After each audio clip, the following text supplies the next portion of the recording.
how to turn off contacts on Instagram. If you've allowed the contact access on Instagram, what happens is whatever new recommendations that you receive on your Instagram account will all be based with the people that are on your contacts. So you won't know exactly who is which contact, but at least it will give you a recommendation from that contact list, which you might not want in order for your privacy setting.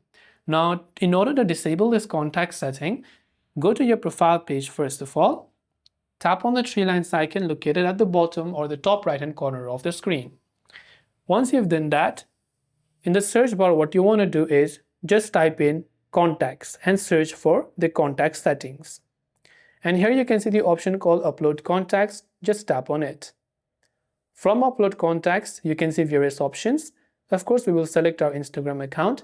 And if this option connect contacts is toggled on, you want to simply make sure to toggle this off.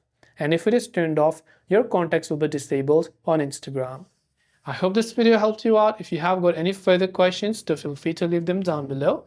Thank you for watching and see you soon in the next video.